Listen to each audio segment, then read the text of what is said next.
बिस्मिल्लाहिर्रहमानिर्रहीम। अस्सलाम वालेकुम। उम्मीद करती हूँ कि आप सब खैरियत से होंगे। तो आज मैं आपको सरदाई बनाना सिखाऊंगी। ठंडाई रेसिपी लेकर आई हूँ। बहुत ही आसान तरीके से सरदाई बनाना सिखाऊंगी। सरदाई बनाने का आसान तरीका आपको बताऊंगी जो बहुत से लोग आपको नहीं बताते। बहुत ही फ़ायदेमंद होती है सरदाई। गर्मियों का तोहफ़ा होती है। मैदे जिगर जिस्म की गर्मी के लिए बहुत फ़ायदेमंद होती है। बहुत अनगिनत फ़ायदे होते हैं सरदाई के। तो चलिए आपको ये फ़ायदेमंद सरदाई बनाना सिखाते हैं। तो वीडियो स्टार्ट करने से पहले अगर आप मेरे चैनल पर नए हैं तो जल्दी से पहले चैनल को सब्सक्राइब कर दें।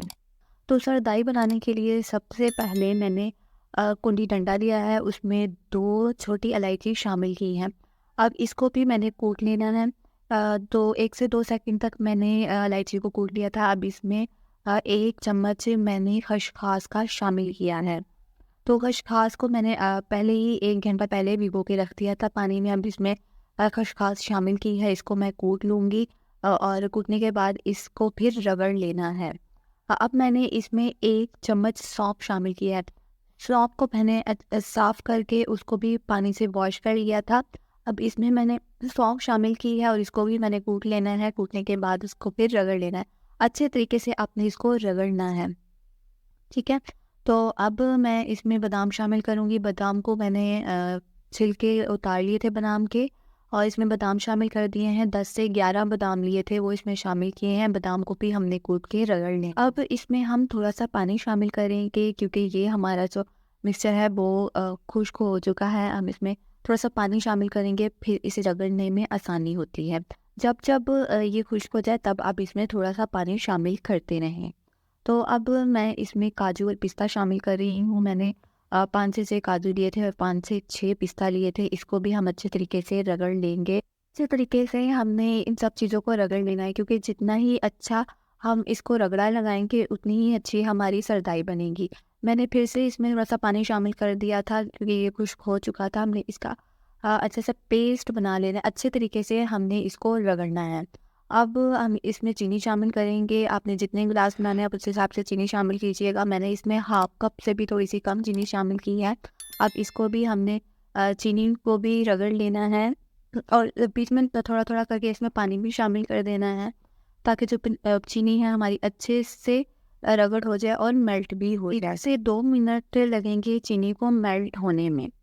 जब चीनी अच्छे से मेल्ट हो जाएगी तो जो इसका पेस्ट है वो उसका कलर चेंज हो जाएगा। ये देखें चीनी अच्छे से मेल्ट हो गई थी।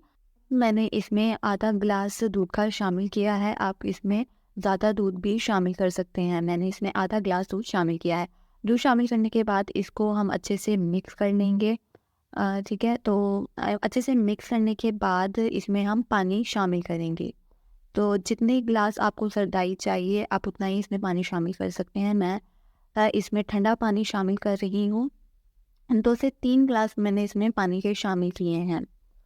तो अब हम लास्ट स्टेप की तरफ आते हैं। तो यहाँ से हमारी जो रेसिपी है वो कंप्लीट हो चुकी है। हम लास्ट स्टेप की तरफ आते हैं। तो लास्ट स्टेप में हमने इसको छान देना है। छन्नी की मदद से हम इसको छान लेंगे। बहुत ही ताकतवर होती है सरदाई, जिस्म से गर्मी को दूर करती है, मैदे जिगर के लिए बहुत फ़ायदेमंद होती है। अगर मैं इसके फ़ायदे आपको बताने लग जाऊँ तो घंटों मुझे लग जाए बताते हुए। तो गर्मियों में आप डेली इसको इस्तेमाल कीजिएगा तो देखिएगा आपके मैदे जिगर या जिस्म में जो भी गर्मी रहती है वो कैसे ख़त्म होगी। तो अब हम इसको जग में सर्व कर लेंगे। तो इसमें मैंने जग में डाल लिया है। अब हम इस ग्लास में आइस डालेंगे और ग्लास में इसको सर्व कर लेंगे। बहुत ही फ़ायदेमंद होती है सरदाई। ये मैदे और जिगर की गर्मी को दूर करती है, जिस्म से गर्मी को दूर करती है। अगर मैं आपको इसके फ़ायदे बताने लग जाऊँ तो मुझे 2-3 घंटे यहीं पे लग जाएँ। तो आप भी इसको ज़रूर ट्राई कीजिए और मुझसे अपने फीडबैक ज़रूर शेयर कीजिएगा। उम्मीद है आपको आज की ये सरदाई ठंडाई की रेसिपी ज़रूर पसंद आई होगी। पसंद आई है तो वीडियो को लाइक कीजिएगा, वीडियो को अपने दोस्तों के साथ शेयर कीजिएगा और चैनल को सब्सक्राइब करना मत भूलिएगा। इसी के साथ मुझे दीजिए इजाज़त। मिलते हैं नई वीडियो के साथ। अल्लाह हाफ़िज़।